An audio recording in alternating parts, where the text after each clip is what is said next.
Today, I have two titans of the sales training industry as my guests. Both are invited back for the second time.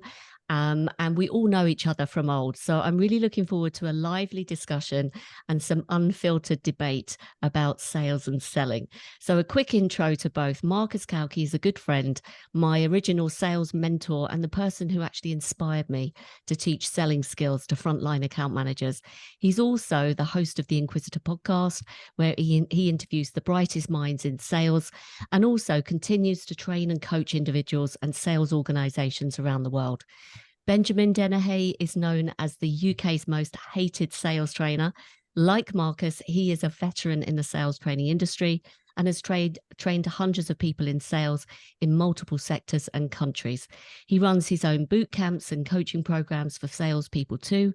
And you may have seen him on LinkedIn with his signature red cap and red braces and his very provocative posts. So welcome to you both. And thank you so much for joining me.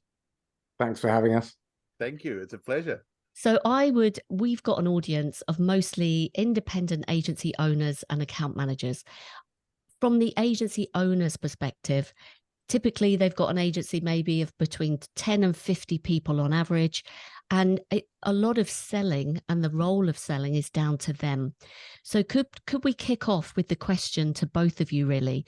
What are some principles that you can share with them? Because they're short on time and they need to kind of ensure that the 20% they're doing when selling their services is going to get 80% of the result. So can you kick us off with some really good tips and principles for them to go by? Marcus can go first because he's the grown-up here. So, okay. Well, the first thing is work out what your job to be done is. What are you trying to accomplish with your business? And does everyone in your business understand that that is the job that you're all serving? If there's any ambiguity, you will create politics, you'll create blame, you'll create people whining, moaning, bitching, and making excuses. And that's going to cost you money. Then ask yourself this question: what am I not seeing? Why am I wrong? Who knows better than me? And develop some intellectual humility. Founders have a tendency to develop a hero complex, whatever their industry, because it's their baby. And like a first-time parent, your ugly child is beautiful to you, and you have a particular vision. But the problem is that you don't know it all. And if you've hired people, those people have experience and expertise and insight and creativity and a voice.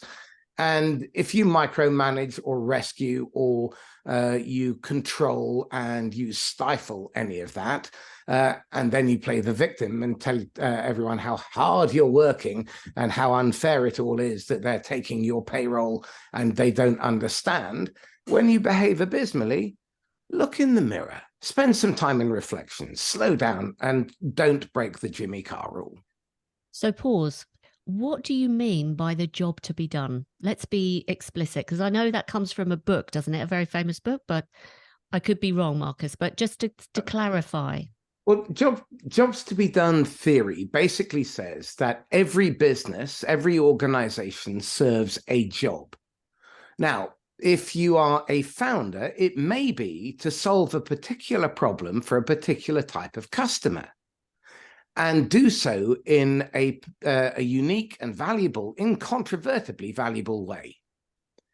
Now, that's how you might start out. Then you get sucked in to the myth of the unicorn and funding. And so all of a sudden, instead of now the job to be done serving the customer, it's serving the valuation target. Now, that's why you end up losing a lot of really good talent in early stage businesses when they get bought and sold by venture capital or private equity. And the job to be done needs to be clear. And this speaks to any leadership position. In fact, in life in general, ambiguity is the mother of all foobars. It's the mother of confusion, mismatched expectation. It's conflict in waiting. And there's an old Persian proverb, which is better an early war than a late peace. Okay, you're going to fight, have the fight up front, get a prenup, agree what you want, agree what you don't want, establish clear boundaries, and create an organization that is designed to serve the job. Now, begin with your customer. Everything starts with the customer and you build out from there. But the problem is, if you start with a product and then you're running around trying to look for a reason for someone to buy it, odds are you haven't thought about the customer. So just to give a little example, if I'm an SEO agency owner, the job to be done is to make money for a company. Yeah. Through... No one cares about SEO. No one cares about click-throughs. They care about the conversions. But let me just throw a spanner in the works for all of you hero marketers out there who think that what you're doing is the right thing. And I'm going to really piss you off. Okay. A 3% click-through rate with a 15% conversion rate would be considered by most agencies and most VPs of marketing and CMOs as a gold standard campaign. Would that be a fair statement? Correct, yeah. Okay. Well, the problem with sales and marketing and leadership and investors and people like us, more often than not, is that we don't really think about the consequences beyond the immediate short-term gain. So let's do some maths. 3% times 15% means that you generated revenue, which is the reason I spent money on your advertising. I wanted to generate cash. I didn't want click-throughs. I wanted money in the bank. I wanted customers. That's the job to be done by your work in SEO, in digital marketing, and every other form of branding and advertising and all that shit. The purpose of it is to make me money. So when you have a 0.0045% success rate, and you consider that to be a gold standard, I think you need a bloody good look in the mirror, and you need to be ashamed that you're willing to settle for that, because that's just the beginning. Because the ripple effect of that is when you throw the leads that you didn't convert over the fence to your salespeople, they on average at the moment have to follow up with 6 to 11 touches to try and get an effective conversation. Now, this was pre-2023 drop, bottom falling out of cold prospecting. And that, by the way, is down 70%, according to a $3.5 billion pipeline that's been anonymized with 364 SaaS companies. These are meant to be the best in sales. Ha ha. Okay. Now, 6 to 11 touches with 15 manual dials an hour means my salespeople are never going to build a relationship with anybody. They're going to spend their life chasing people who are at best lukewarm and mostly cold. And they're going to have to try and sift out all the crap to try and find the occasional nugget of gold in there.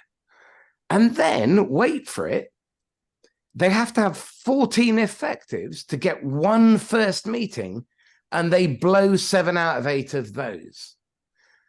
And then they throw the ones that they did close because they discounted like they were on a drought.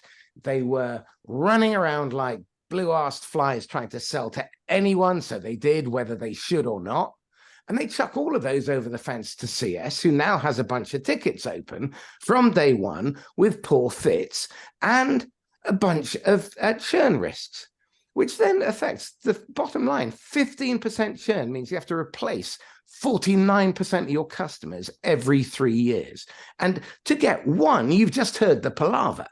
If you're having to replace half of them, is it any wonder that shareholder value is not being met? So that's the big myth that we've got to tackle. And that's the problem. Okay, Benjamin, let's bring you in here. I'm going on mute.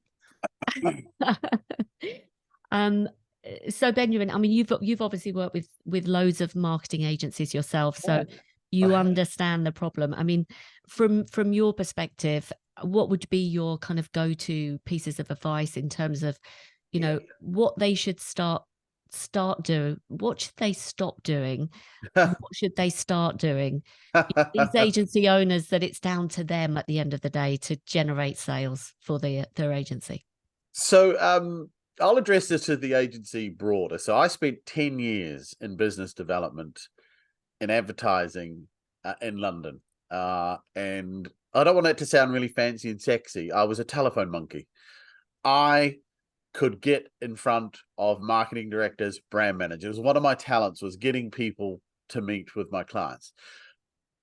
And I thought that working in one of the most creative cities in the world with some of the best advertising agencies in the world, and London has a lot of them, that these guys would know how to sell. I mean, these are advertising agencies. These people spend their lives telling other people how we could make you money. So my surprise when I started working with them, that none of them had a bloody clue how to sell. And this is it. I didn't know how to sell, but I knew what they were doing was wrong. And ironically, all of us met through advertising agencies. That's how the three of us got connected. So I would get these meetings. And I would ask my clients, how was the meeting? They go, oh, it's good. It's good. And I go, why? And they go, well, they liked us. They were impressed with what we had to say. And I said, so what next? Well, they don't have anything for us now. And I go, well, what was the point of that? Benjamin, we got our foot in the door. That's what this is. It's about relationships. It's about nurturing, and we'll get something, but they know we exist. And they were happy with that. Now, I was happy getting the meetings to do that, because as long as they got in front of the marketing director at Coke or at Pepsi, they were happy. Selling wasn't even the end goal. It was literally to get in front of these people to talk about themselves. And they all followed the same structure, because I started going on these meetings. I said, look, can I come on these meetings? Because I want to see what you're doing, because I get all these meetings, but none of you seem to make any money, but you keep saying they're great meetings. And I would go on these meetings, and they all did the same thing. They take their laptop, and they've got this beautiful creds presentation. They spent hours, days laboring over it, making sure the punctuation's accurate, getting all the branding.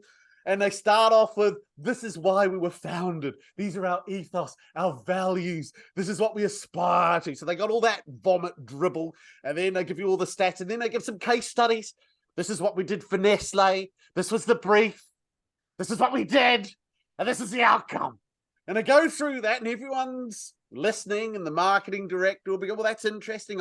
They'd be asking questions. So how would you do that? If you were with us, what sort of approach? And they're going on and on and on, asking all these questions, and everyone's getting on well. And you get to the end of the meeting, and the marketing director says, well, look, I don't have anything for you now, but you're definitely on my radar. Or actually, I've got a brief. Would you mind going away, working for free to come up with some ideas on what you think you would do for us if we were to work with you? That would be gold. They would push everything aside, and they'd spend days for free giving our way their ideas and initial thoughts. Now, I'm a prospect, and I'm not an idiot. And if I had a brand I wanted to market, the first thing I'd do is I'd invite 4 or 5 advertising agencies to come and see me, because I know one thing. They won't shut up about telling me how they can help me. And between all of them, I won't need any of them. And so many advertising agencies used to say to me, I used to ask them, have you ever seen your ideas nicked? Oh yeah, it happens all the time. So why the fuck do you keep giving them away? Oh, this is the way you got to do it. This is what you got to do. So they have this mindset, and creative people by nature are pathologically driven to be accepted and liked and loved. Their entire existence is predicated on other people's validation. So they're not in there to sell. They love going home and saying, look, honey, I can't feed the kids, but I tell you what, they like me out there. Yeah. And so they live. And so my job when I work with them is like, you got to stop all this bullshit. You've got to start figuring out, why are we here? Do they have budget? How are they going to make the decision? When are they going to make the decision? Who else are they talking? Why did they approach us? Why? Get them to drill down to figure out what the hell is going on. But they don't want to do that because they're scared of upsetting. They're scared of coming across bad. They hate to challenge. Most people don't like confrontation, so they avoid it. I remember one client lost pitch level. You know this if you're an advertiser. You got all the way to final stage. And you always lose by just, it was so close. It was always a second. Yeah. It's a well-known phrase. We came second. Oh, Yeah, don't worry, we came came second. second. No. We came a close second. Close second. It was a really tough decision.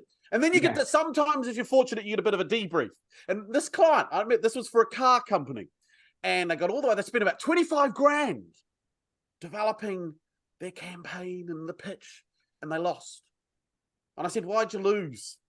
And I remember it to this day. The CEO said, the reason we lost is the company we're up at, the other agency, they had previous forecourt experience. And I said to him, can I ask you a question? I said, right at the beginning of this process, when you asked them, is the fact we've never worked with a car company, is the fact that we don't have any experience in selling vehicles on a floor, is that going to be a reason why you can't hire us? And he said, no, I didn't ask that. And I said, why not? And the God's honest, this was his answer. He said, I was hoping it wouldn't come up. And this is how they behave. They're so narcissistic in their belief that people will just love them for their creativity, that the practical realities that people make decisions on won't apply. And this is why they're so infuriating. Right now, you're probably listening to this thinking, oh, fuck, that's exactly what we've just done. We're in the middle of a pitch. We haven't asked certain questions because we were scared to hear the answer. Because we always hope that if we do enough, the things that why we can't work together will be dismissed. It doesn't work like, occasionally it does. And salespeople have this ludicrous notion. They hold on to the one time it worked for dear life. They always hold on to everyone else, it's the exception. To them, no, I'll hold on to that experience. That's why they suck. Lovely.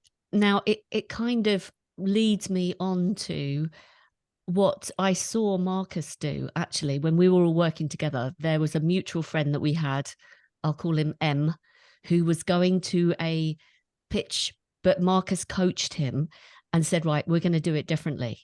And Marcus, I'd love you to, if you can remember the story of he didn't take a presentation, all the things that Benjamin was just explaining about. I can't remember the specific example, but I can draw on thousands. The reality is that when we're going into meet a buyer, our intent matters, because we get reflected back what we project out. Now, if we show up and we put the buyer on a pedestal, we create this parent-child dynamic. And the moment we take the position of the child, we abdicate, we give away our power. What we're trying to do is create equal business stature, different roles working towards the same job to be done. If you do this, it's frictionless, because what you're doing is you're going to tap into the way the brain actually works and turn that to your advantage. It's not manipulative, because what you're doing is you're enlisting the buyer to share confidences with you, to tell you what their vision is, to help you understand what it is they really are trying to accomplish. Because I've yet to come across anybody who brings me anything other than symptoms or nirvana. They never bring me the real problem. The real problem, you have to be patient, and you have to peel away the layers of misunderstanding and their biases and their filters and their fears and their unreal expectations and their lack of resources. We need to start helping people understand we operate in a system. People don't buy our product. No one in all of my 35 years doing this has ever once bought training or coaching from me. They bought a better future. They bought an outcome. They wanted to go through some process of change. But the problem is that people are under the misguided belief that people fear change. We don't fear change. We fear the uncertainty that comes with it. Since I popped out my mother's womb, I've changed quite a lot. I've gone through transformation, metamorphosis. I've evolved. Experiences have shaped me. And as a seller, if I turn up not really appreciating this, then I'm going to miss the really interesting, important stuff. I've got to be honest, making a sale doesn't even give me a boost anymore, because that doesn't interest me. What does interest me is knowing I'm going to make an impact. When I get a report back from someone I worked with 5.5 years ago, and we've worked on and off since, and she's running one of the largest channel operations in tech across EMEA.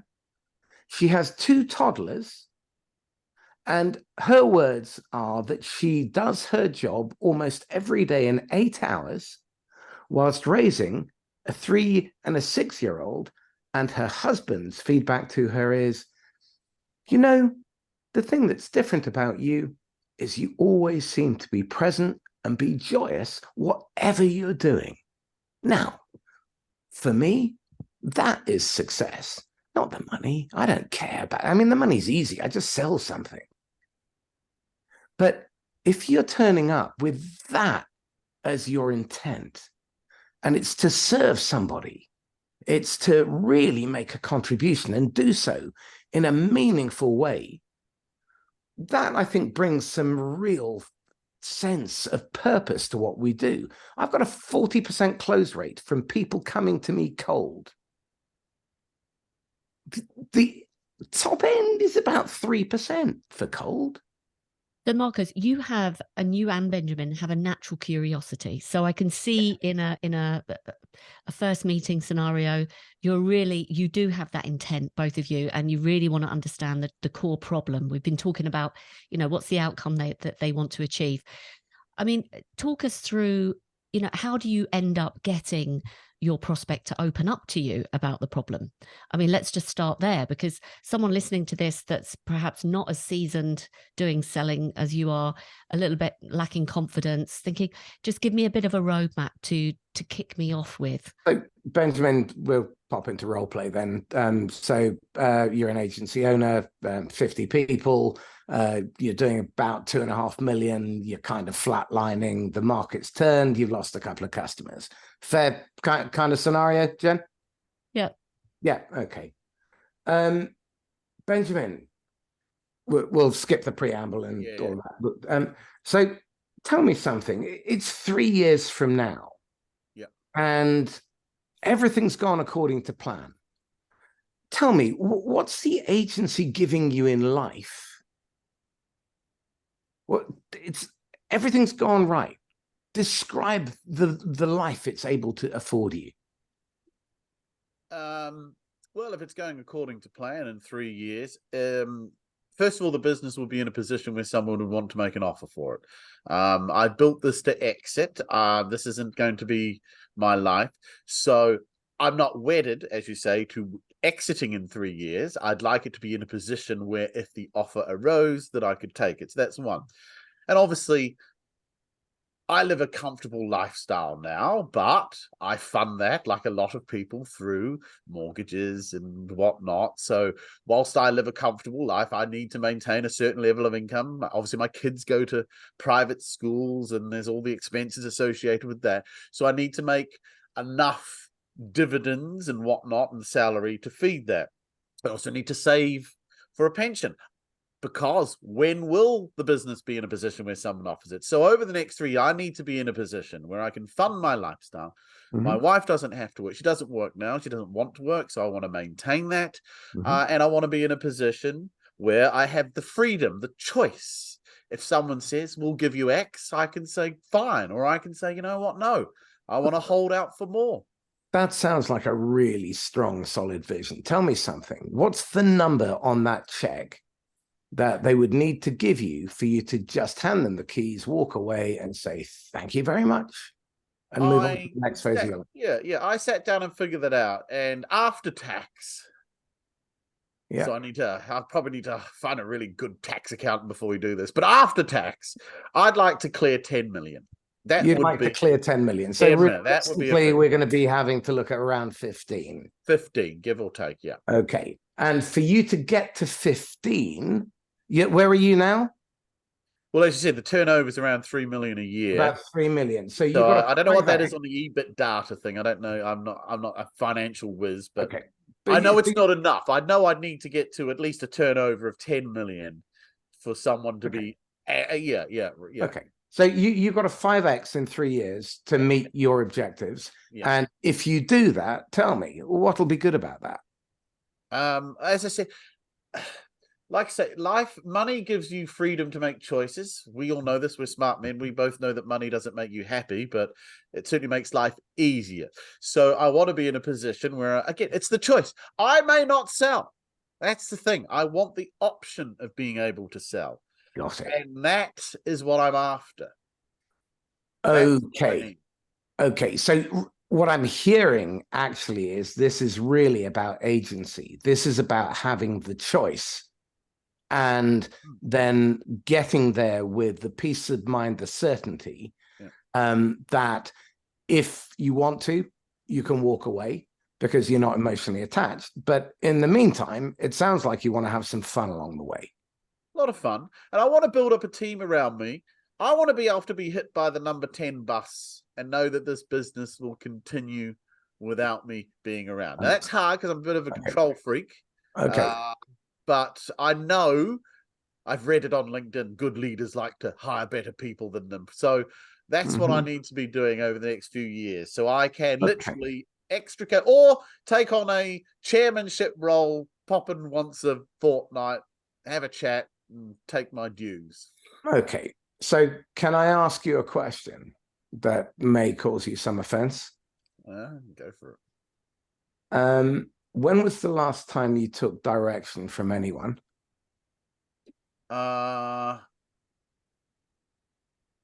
It's been a long time. I have a partner and we discuss things, but direction, it would be a while because let me ask a better question then. When was the last time you asked anyone for help? Oh, that would be a while. When was the last time you showed vulnerability within your own team? Well, I'm a soft, cuddly kind of guy. But no, I don't show vulnerability much to my team because, I feel I need to maintain a certain... Okay, well, tell me something. Yes. If I were to ask you a cross-section of random 10 people in your firm, what the job to be done is, why the agency exists, what would they tell me? Would they all tell me the same thing, or would they all have a different version of it? I can't answer that question because I would assume, actually, never assume, but it would be the principles and the values that we've espoused as to why we do what we do. But I've never actually individually asked them why they're here, why they do. Let's just check to see if there are a couple of symptoms. Do you or your managers complain about upward delegation, people not taking responsibility, not taking initiative, and then they pass the responsibility up to you guys? And so you guys tend to be a bottleneck inadvertently. You're trying to help, you're doing your best. Any of that happening? It does happen. It does happen. I would be allowed to say that doesn't happen. It's not a daily, but not often. But it does happen. Yes. Okay. Without doubt. And I'm aware of it. And further down the chain of command, is it happening more than it's happening to you? Yes, I think things get stopped before they get to me. So, when was the last time you communicated the intent of what you're doing, for whom, why you exist, what it is that makes you the provider of choice for your ideal customer? Probably at the last annual sort of get together. Okay. How's that working out for you in terms of your marketing, your pipeline? Well, agency work, as you know, can be rather up and down and inconsistent. 1 minute you've got too much on and you're struggling to fulfill it, and then the next there's a bit of a drought. So it's pretty common in the industry, though. Okay. Yeah, pipeline's always an issue, though. How long's that been going on for? I'm curious. That sounds like that might be a perennial problem. I'd say it's fairly consistent. It's just part of the game. It's not just you, it's the industry. I think so. From the experience and conversation I have with other agency owners, they are able to express similar. What if I told you it doesn't have to be this way? I love, there's a wonderful Buddhist maxim, which is the pain is inevitable, the suffering is not. What if I could find a way to help you eliminate the suffering, despite the context in which you have to occupy? Well, and you're able to get to that 5x in the next 3 years with a reliable process that delivers certainty in terms of growth, profitability, meeting the metrics that you need to for the valuation, so that if you do get hit by the number 10 bus, you are not required to stay on in an earnout where they will bleed you dry and squeeze all the profit out of you. Because let's face it, as an agency owner, have you ever heard of someone working an earnout and getting the deal that they were promised? No, there is a lot of... Okay. So if you're going to exit, would it be fair to say that the only reasonable outcome there is a check and you walk away clean? That would be the ideal scenario, yes. Okay. So what's preventing you from achieving that now? Well, consistency in sales. And obviously a lack of consistency means it's harder to invest in growth, so you can't make structural changes. So yeah, I guess everything ultimately always comes back to sales in this game. Okay, but there's a ripple effect, and that's a single point of failure that you've identified. And if we can unlock that, then it frees up the rest of your organization to actually be billing 80-90% of the time at full rate card and not having to bid for your own work. I guess so, yeah. Yeah, okay. So if we can create that kind of environment, is there any reason why you wouldn't be willing to take direction? It's an appealing proposition, so I'm not adverse to taking direction if it'll achieve outcomes that will benefit the business and myself as a whole. So no, I'm certainly open to direction. Okay, so just so we're clear, the decision is always yours. Yes. My job is not to be your friend. My job is to challenge you, and it's to be the slightly uncomfortable Jiminy Cricket on your shoulder, reminding you of why you're doing things and when you're going to get in the way. And one of my clients recently did a study for his master's degree, and he studied 121 high-profile business failures. Do you know what one of the most common problems was? Ego. Ego. Three bad decisions in a row was enough. That's all.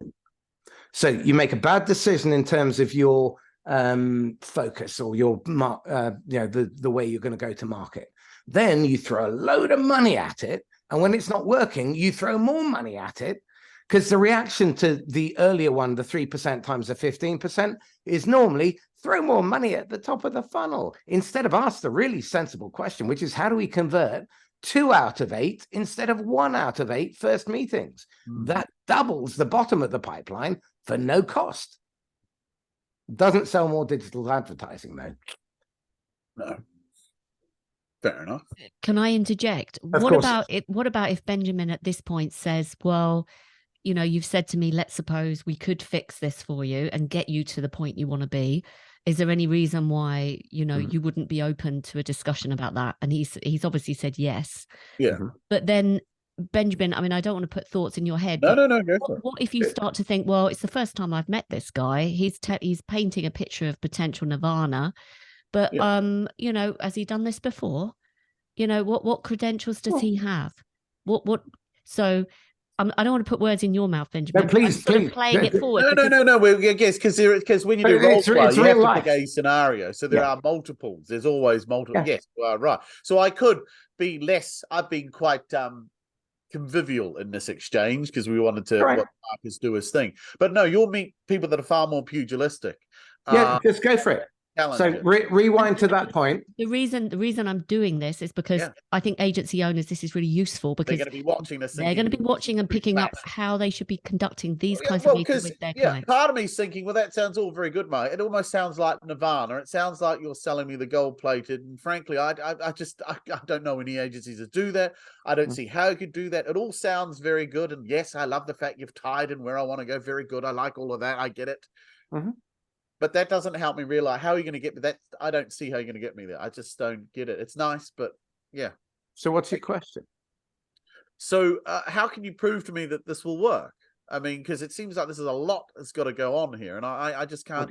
How are you going to make my sales guys better? Because that's what this boils down to, isn't it? It's yes and no. It's part of it. Let me ask you this. Is the problem really your sales guys? I would say not selling is, because that's what they're paid to do. Yeah, but you're answering a different question. I asked you, are they the problem? Are they the problem? Well, I pay them to get in front of people. Who hired them? Who hired them? Well, I did. And who manages them? I don't manage them on the day-to-day basis, but ultimately, who manages the people who manages them? I guess, yes, I see where we go. It stops. Who hired the managers? I did. Who sets the compensation plan? A committee. Who determines what is measured? A committee, again, we agree. Okay. And as the owner, because I'm guessing you're the principal here, given that you're the one walking away with the 15 million. Yeah. Are you abdicating control? Are you really focused on measuring for the right reasons, or are you measuring because that's what everyone else does? No, I've given my people the resources and the tools to get on with their job, and I stay back, so I'm not constantly. I don't get involved in the day-to-day sales of things because that's why I've hired these people. They're all very good. Yeah. So no, I take your point, but my question is, you are still the one who, at the end of the day, is accountable to God and the bank manager. True. Now, if the numbers aren't there, you have to make some difficult decisions and lay people off. But I'm asking a question, or the question, because I think you're looking in the wrong place. What if that wasn't the problem? Okay. What would it be then, other than me? Well, apart from you, one of the things is that everything stems from you. But I suspect your managers are probably trying to manage the numbers. I think they're probably playing a numbers game. They're going for as many pitches as they possibly could. And they're pitching without really qualifying whether the other person, the buyer, has paid the price to be pitched. I remember watching. I agree, that's a possibility, which means they're not doing their job properly because that's what they're paid to do. But you're missing cause and effect. Do you want to be right, or do you want to get the right outcome? I want to get at the right outcome. Right. So let's park your ego for a moment and think about what are the causes of the reason. Why do they behave in the way that they do? And what behavior do we want them to exhibit instead? Let's look at the solution. Okay. So it's 6 months from now. Yes. We've turned the ship. Okay. What is it that your salespeople are going to do differently to what they're doing now? Well, again, that's what I was hoping you were going to tell me. Well, what do you want to see different? What's the response that they're getting? I feel like we're going around and chasing the tail here.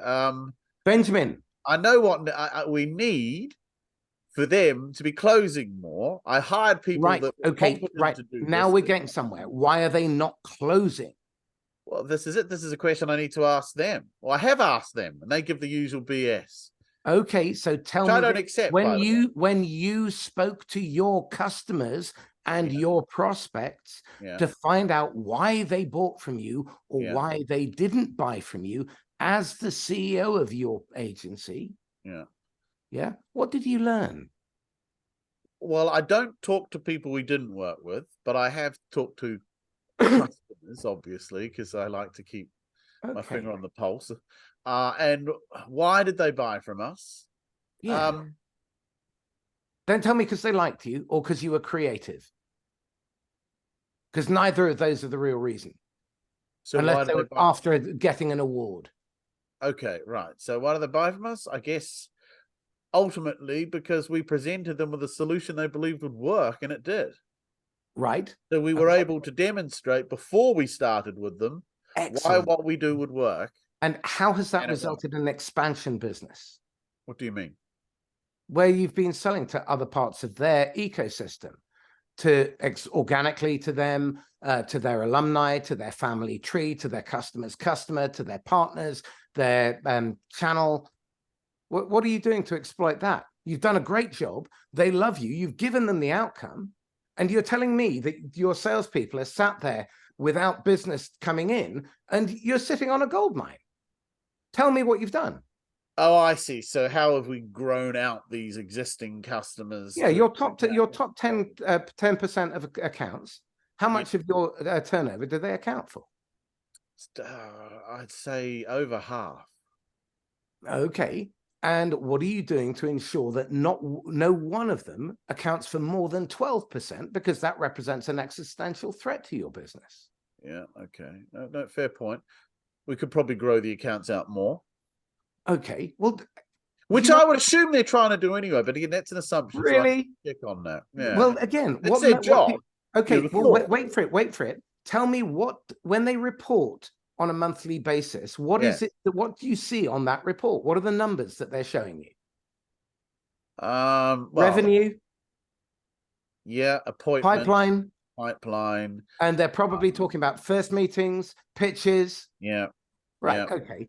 How does any of that data help your salespeople understand how to move the sale forward? That data doesn't help them. It helps me get a snapshot of where we're at. Now, I know where you're going. You have a CRM system, so you can try and give yourself the illusion of control, which is not working. No, what we're coming back to is the skills and the abilities of the people doing their jobs. Yes, but if you don't get the inputs right into a system, and that's stuff like mindset, culture, when you sat down with your managers and discussed with them what they thought the rights of their salespeople were in front of the customer. Yeah. Well, now we're moving. I can see we're moving into the behavioral side of things, and you're right. I don't disagree with you. The problem is that the people that are employed to do this job are obviously not doing it well enough. Because I need that fixed. Right. Okay. So is it their mindset? Is it their behaviors? Is it their habits? It could be all of those things, and that's why probably we're talking. Right. Okay. That's why we're talking. Yes. So, but I need those. Have I managed to help you overcome your initial resistance and skepticism? That maybe I know my shit, because it seems that you were resisting earlier, and you were about to ask me, have I ever worked in media? Because that's normally the kind of question. Up. Yeah, yeah, right. Yeah. If I told you no, what would you say?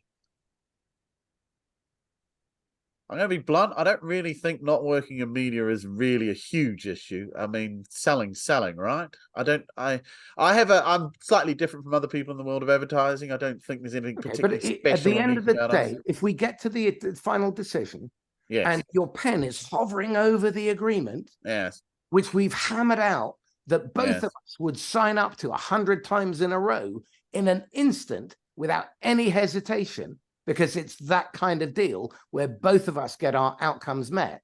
Yes. Yeah? Yes. And then you'd say, well, you haven't got any media experience. Would you then say that's a deal breaker? No, it's not a deal breaker. Right. Now, there must be a reason why you asked. I didn't ask you, have you had media experience? You asked me, was I going to ask? Okay. Well, let's pretend. There must be a reason why you were going to ask. I don't know if I was. But For the we've just, purposes of the role play, Benjamin. we've just gone round the houses, and I've just said it's not a deal breaker, so it's a moot. No. I understand, but for the purposes of the role play, let's pretend that you Oh, have. in the right. I'm finding the pugilistic. I'm quite enjoying this. I don't often get to be a prospect. It's quite a lot of fun. Yeah, I forgot you what might a learn principal something. can be. It's enjoyable. I love it. Love The it. best, the best position to be is either observer or prospect when you're role playing, because that's when you learn what it's like to buy from you. Well, it is, and I think this is. I think we've probably done enough for Jenny's audience. But yes, and if people are watching it, they can see what you're doing. It's really getting, and it's challenging. And this is one of the things I teach. If someone's going to give you a lot of money and you're expensive, I'm expensive, you need to be able to look them in the eyes, parity for parity, equality, and you got to make me feel somewhat uncomfortable. I've got to feel challenged, because why would I give you a load of money if you're spawning, sucking up, telling me what I want to hear, and a good decision maker knows that they need to be challenged and pushed. Absolutely. So, I'll give you a great. Sales people don't do that. Most don't. Most advertising agencies don't do that. It's all about, oh no, we can help. We can. Oh, of course we can. No, we can make it. Say, yeah. It's the most orgiastic experience of. Oh, it's awful. It's onanistic. Yeah. Basically, Terrible. it's all about self, giving themselves strokes. I remember M, who put the two of us together. He introduced me to his CEO at his PR agency, and it's a big part of WPP, big agency, well known. And 18 minutes in, I had to ask the CEO, X, I've got to ask you a really difficult question, and I think you're going to be offended by it. And she said, no, I'm fine. And said, are you sure? Because it's a doozy. You really need to be sat down for this one.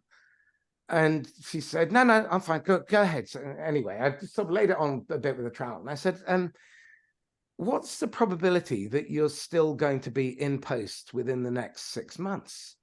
And there was about a minute's silence as she sort of felt really uncomfortable, and so did I. About 50-50. And she brought me in, and 2 weeks later, she was fired. Now, I saw it coming. It was obvious. I had an accountant who came to me and said, yeah, well, we've got long-term clients, 17 years, 10 years, decided not to work with me. 2 weeks later, 17-year and 10-year, both fired her. And then we started working together. Her turnover doubled, her profit doubled, and she went from a 17 to 21-hour working day, 6 days a week, to a 9-hour working day. And it comes down to being willing to ask these tough, challenging, uncomfortable questions.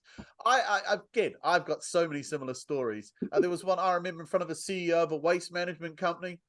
As we're going through this process of trying to figure out why I was there, it felt all wrong to me. Everything, it sounded so awful. So I said to it, I remember this, and most salespeople be too chicken shit to say this. I looked at him and I said, look, I need to ask you a question, but I'm scared that if I do, you'll punch me in the face. And he said, just ask me. I said, are you sure? I said, it's a humdinger. And he goes, go for it. Now, once someone's given you permission, unless it's about their wife, you can pretty much say anything at this point. And I just turned to him. I said, okay, this is my question. I looked at Dennehy. I said, why don't you just quit? And he looked at me, and I still remember to say, he gave me a smirk. He goes, it's funny you asked me that, because I tendered my resignation 2 weeks ago. Yeah. I said, I had a feeling. Okay, can I ask one more question then? I said, you can't buy from me, can you? He goes, no. And it was, meeting ended. And then he said, well, I'll tell you what. He goes, I wish I'd met you 6 months ago. I'm going to write an email to the board to tell them to continue this conversation. And I said, one more thing? I said, what are the odds of the board taking advice from a man that's quitting in the middle of this? And he goes, yeah, probably not a lot. I said, should we just call it a day? And we left, parted ways. And had I not had the courage to ask that question, I would have come out of there thinking, this is going to be a golden opportunity. There's so much here for me to fix. And like I said, agencies don't do that. They're scared. I think had the same situation. Sorry, go on. Before you start, Marcus, the story, because I do want to hear it. I think this is what I think the takeaway is going to be when people listen to this. All right. So instead of just telling people what they should do, first of all, Marcus has just shown you what to do through modeling the types of questions. And Benjamin, you played a brilliant role there. But, you know, asking the quality of questions you are judged on, aren't you? It's not the answers you give. And I think Benjamin started talking about, you know, you go to a pitch usually and you show up and throw up talking about your ugly kids. But actually, what we're demonstrating here is the art of selling is to ask really good questions. And sometimes they're direct, some assumptive. Go on, Marcus, jump in. Nagging to get in. That is a really important part. But that's one really important component. But what I've realized is that it's a pyramid. Okay, you've got listening, and active listening is the death of deep listening. Stop doing this manipulative NLP active listening shit. You look like a twat. You make other people feel really uncomfortable, and you drive them into the arms of your competition after having spent money acquiring them as leads. Don't do it. Okay. Deep listening starts with your intent.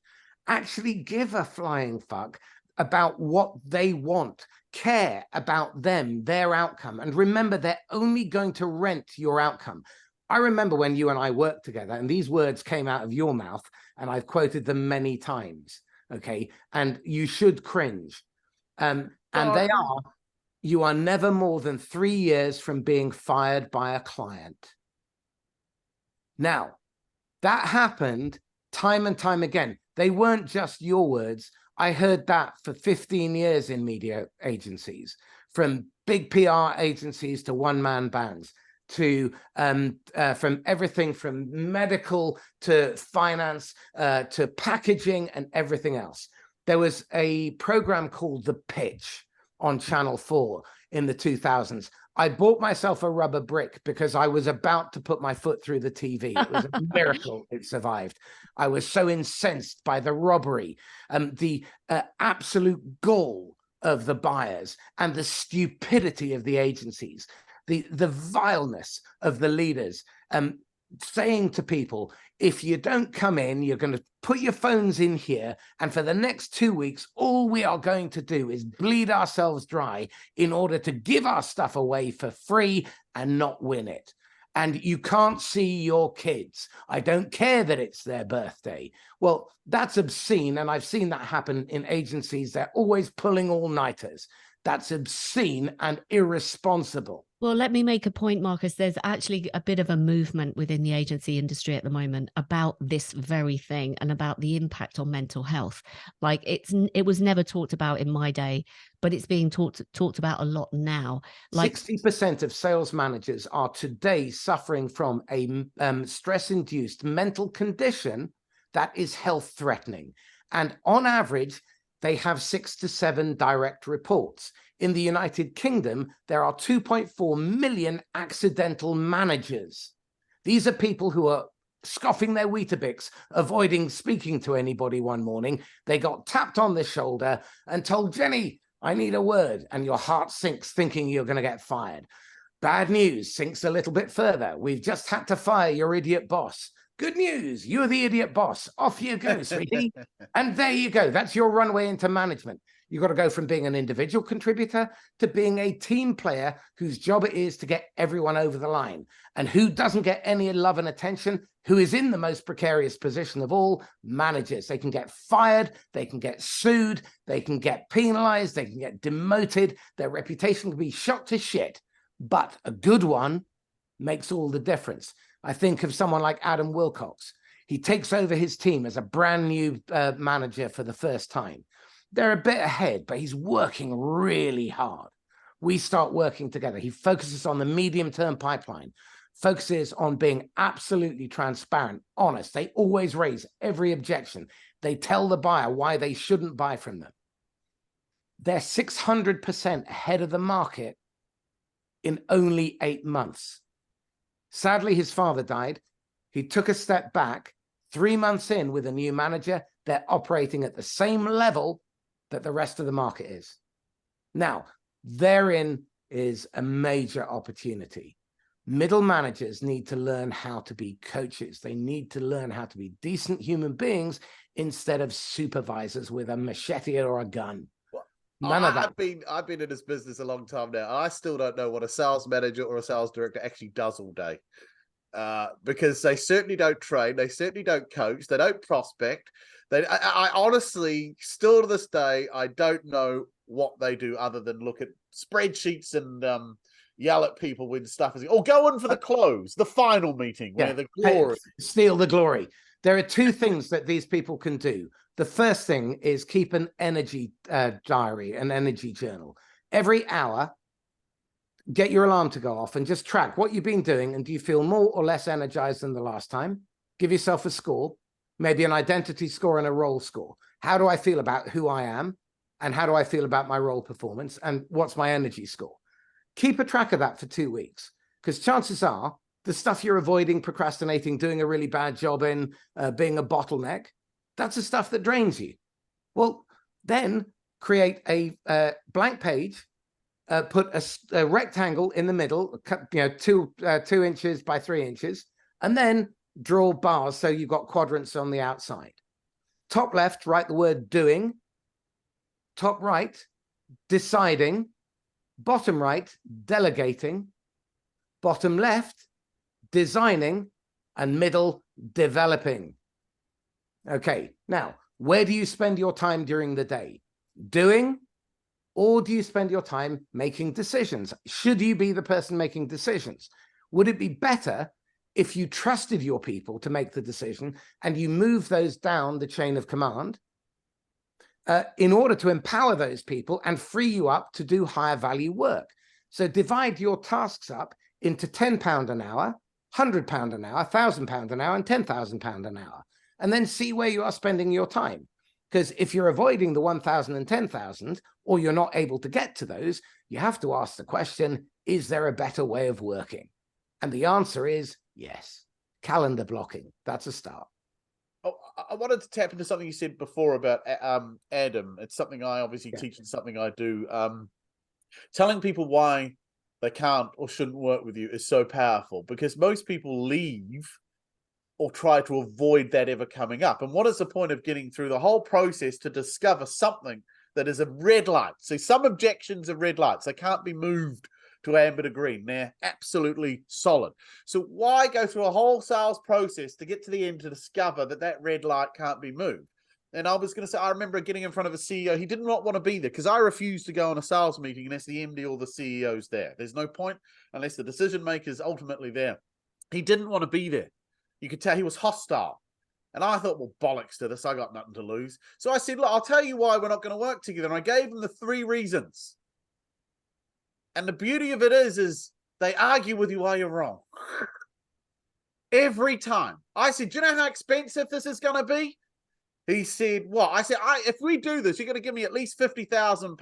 I go, that's a lot of money. He goes, no, it isn't. I said, yes, it is. He goes, we do 70 million a year. See, he's saying it, not me, right? Yeah. And then I said, do you know how long That's how you find budget, by the way. Huh? That's how you find budget, by not asking for budget. Suddenly, the kiss of death is BANT. Budget, authority, need, and time. It's a great inward reporting structure, but when has a customer ever gained any insight or advanced their understanding or gained some form of understanding about the cause and effect of their behavior or what's going on in their business? Not once has a BANT question ever served the customer. No. Your questions must serve the customer. Sorry, let me finish the pyramid. Yes. Deep listening, questioning, empathy, and acumen. All 4 have to be present. And the problem is no one teaches them in context with practice. And that's why no one ever does what they're trained to do. By acumen, you mean? Understanding the context in which the customer occupies and trades, the world that they compete in, the way their business operates, how businesses like theirs typically grow, where they are in their life cycle. Are they startup, continuation, growth, hypergrowth, turnaround, or recovery? Where are they in their job function? In startup, continuation, growth, hypergrowth, turnaround, or recovery? Every product, every life cycle, they're systems. And all of this can be planned for. I've never once come across an industry where there are more than 30 objections that will ever come up, which means every one of those can be practiced in every different context. Yes, it's something I tell. We operate in a finite universe, and there's only so much a prospect can say to any question or any objection that they. Most times people go blind, though. They're oblivious. And it's like, what have you been doing for the last 5 years? You've heard all of these before. Why do they always surprise you? Why do they catch you off guard? Because most salespeople don't try to learn their profession. They wing it. They wing it. And they're proud of that fact. There's something about it. Why did we win? Oh, it's my winning personality. It's my understanding of the issues. No, seriously. Why did you win? That's the reason. But if you asked a lawyer or a good surgeon, why do you win cases? They don't say, well, juries like me and I sort of look good in a wig. No, seriously. Why do you win? And they would say, do you know why I win? Do you know how many of these trials I've done? I know when to ask a question, when not to ask a question. I know when to challenge evidence, when not to challenge evidence. I know when to sit down and shut up. I know when to make a look at a jury and when not to. I do this all day. It's choreographed. Nothing happens in that courtroom that I don't control. Salespeople, fuck it. I've done several of these before. Braces on. Let's just go in there and, yeah, she'll be right, mate. And it's awful. And that's why we're hated and loathed, and people lie to us and manipulate us and cheat us. One of the things I'm working on at the moment is creating a tool and a way of assessing how people sell and their strategy. But what's really interesting is it's helping me to create a buyer safety score. Now, buyers buy for their reasons. And if we create any uncertainty, what the neuroscience tells us is the brain is then triggered to go into the worst case scenario. So we turn into Chicken Little. The sky is falling. Okay. So if you have a low risk threshold, let's say on a scale of 1 to 100, your tipping point is 14. Up to 13, you're okay. And you'll make the decision, you'll be okay with it. At 14, you tip, bang. And then all of a sudden, everything goes wrong. And what happens is you anticipate buyer's remorse. Now, there was a study done when the pandemic kicked in and lockdown was happening and everyone moved on to video. The people who wrote the Challenger sale, Matt Dixon and his team, did some research in conjunction with Gong. And they followed about 2.5 million calls. And what was really fascinating about this was they started to get incredible insight and into why people buy and why people don't.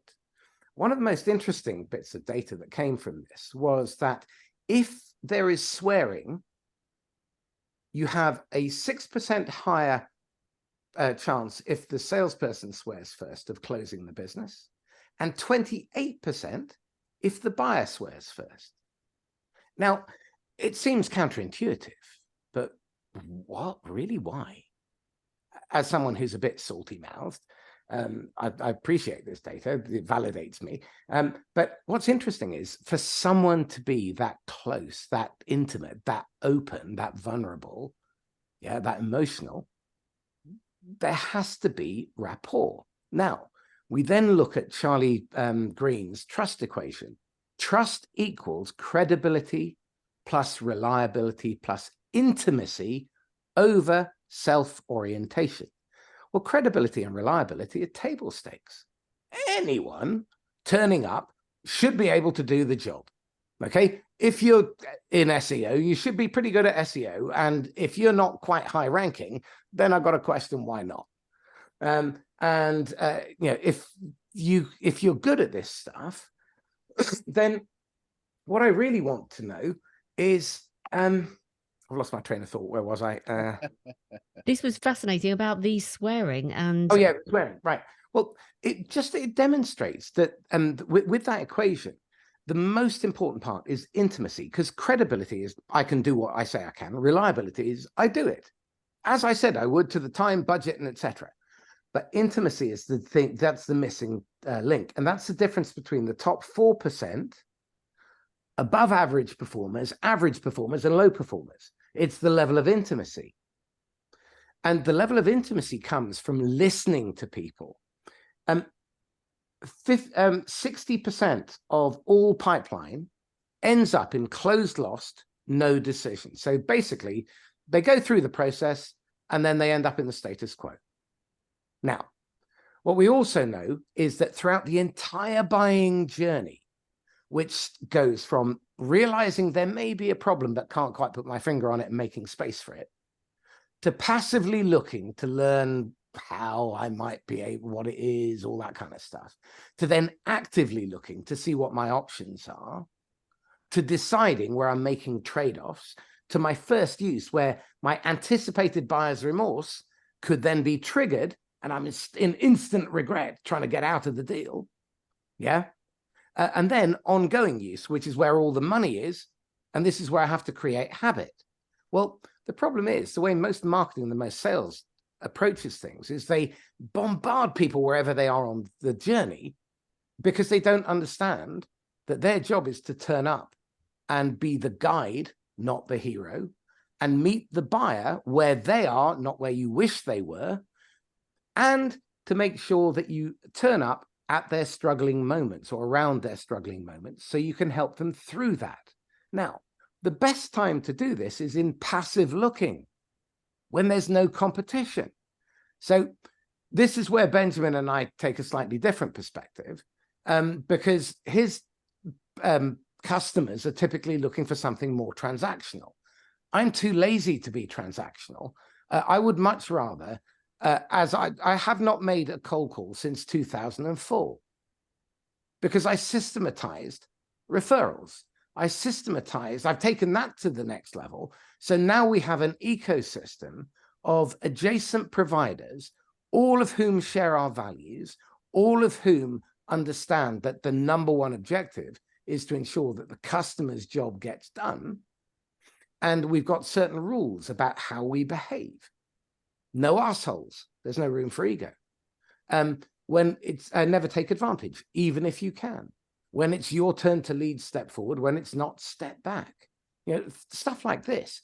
And we buy into these values because if we're realistic, most organizations are far too complex to buy point solutions.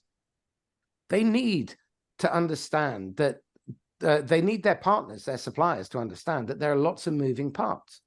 So that ripple effect of the 3%, 15% going through the organization, that has a massive impact on operations, on finance. It has an effect on reputation, on brand. Because if you're selling to people you shouldn't and they're churning, they're talking to people. There's a 3-5-55 rule. If people like what you do, they'll tell 3 people. If they don't, they'll tell 5 who'll tell 55 each. The word of mouth works in reverse. What are people saying behind your back? They think I'm from Kent. That's what I hear them muttering. I suppose there's a place for both, don't you think, Marcus? Because, you know, Yes. particularly when you're starting out, like if the listeners are maybe early into their agency ownership journey, they don't yet have a reputation or a referral network. They're building that up. Again, I'm going to dispute that. Okay. Unless they're straight out of college, chances are, and it's not that difficult to build. If you are 22 and straight out of uni, the first thing you do is go onto LinkedIn and you contact agency owners who have agencies that you would aspire to run yourself. And then you write them this email. Jenny, cheeky ask, your history's my future. Wondering if you'd be open to, would you be my mentor for 20 minutes a month? I'll bring you my problem, the 3 things I've tried to fix it and why I believe they didn't work. And then you can tell me what I should do. And the next time I come back, I'll report back what I've done. Anytime I fail to do that, you can fire me. Now, 3 out of 12 will say yes, roughly. Now, you get 3 on board. Now you got 3 mastermind mentors. If you're in an agency and you're a 2 million agency and you want to be in a 10 million agency, find someone who's in a 10 million agency and get involved with them. Ask them to sit on your board. Go and sit on the boards of other agencies.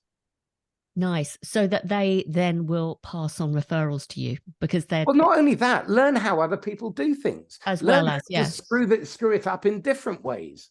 Yep, yep. Could we go back a step to Yeah. the intimacy, the trust worthiness equation, which is great. I'm familiar with it.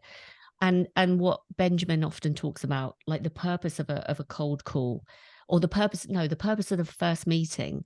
Benjamin, I'm probably going to butcher your quote, but you say is to evoke emotion in the prospect, right? And I suppose I'm drawing a parallel with what you were saying, Marcus, about that intimacy piece, making someone feel so comfortable that they feel like they can swear. Like, is there a correlation between the 2 points? That's my question.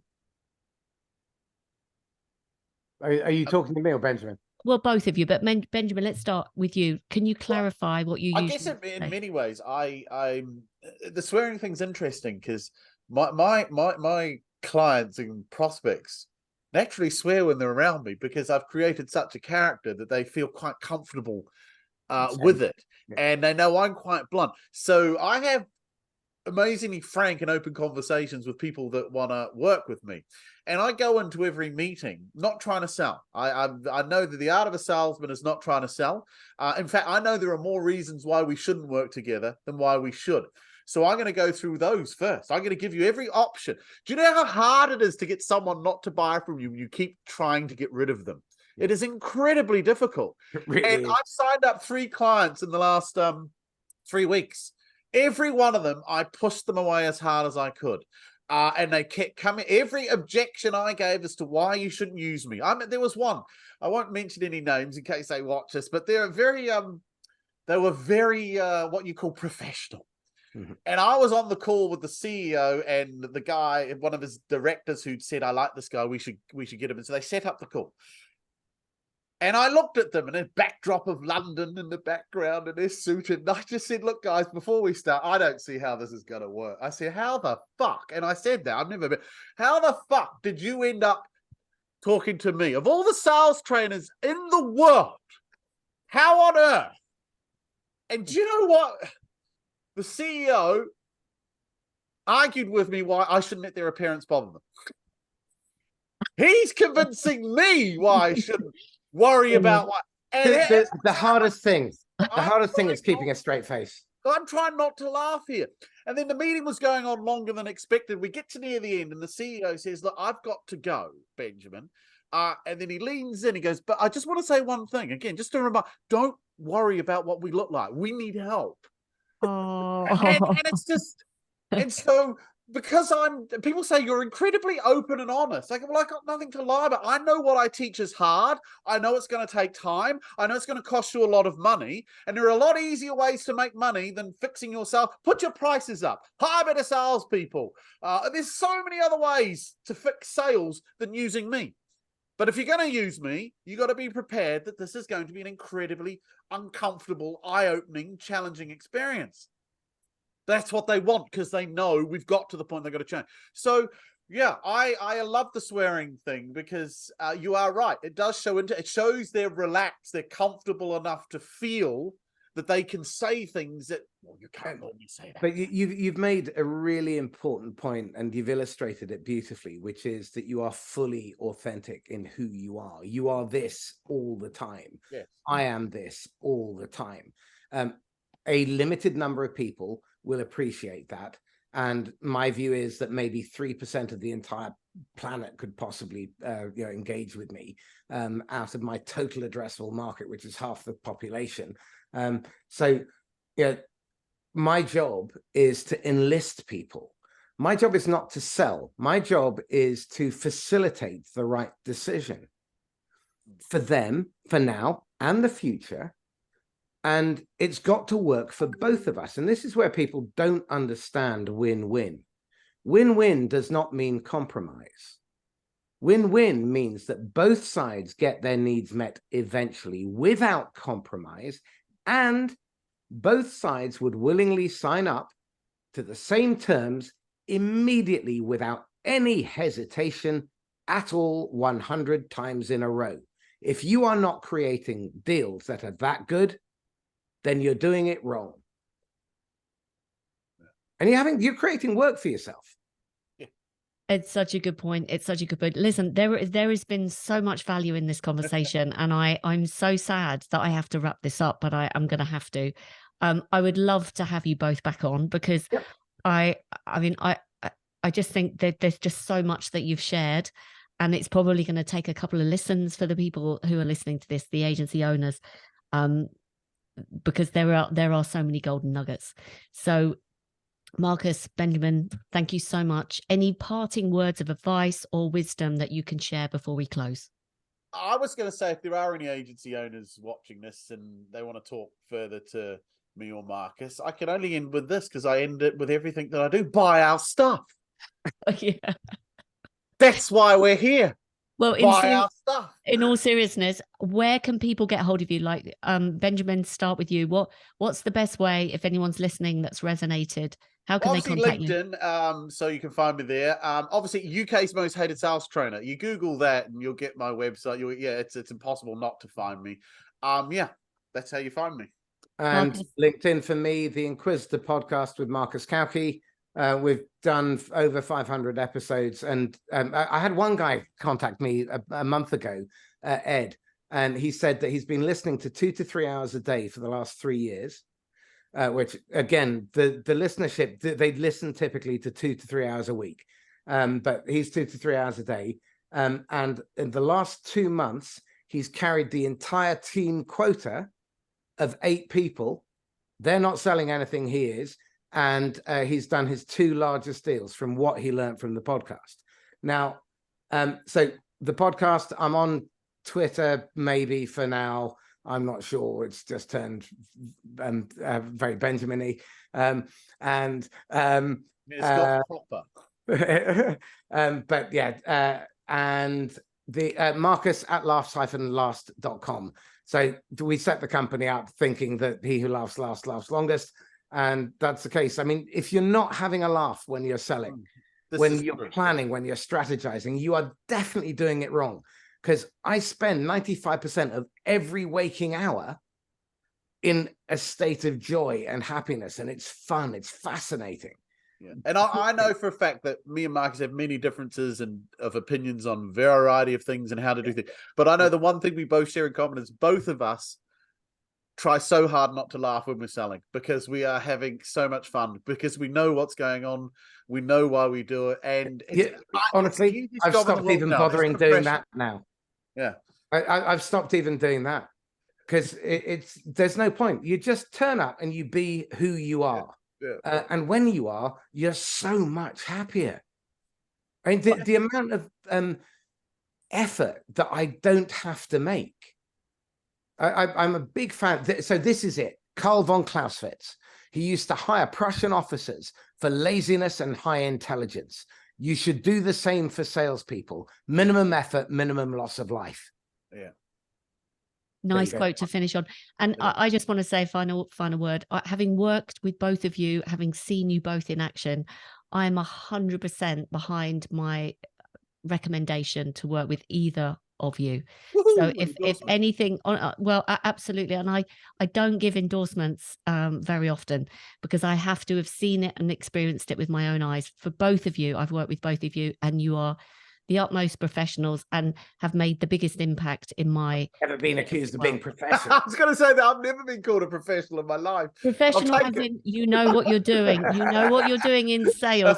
Believe me, I've worked with so many people who've got the sales in the title, but they've got no idea. Yeah. So I'm going to finish on those words. Thank you both so much. Thank you.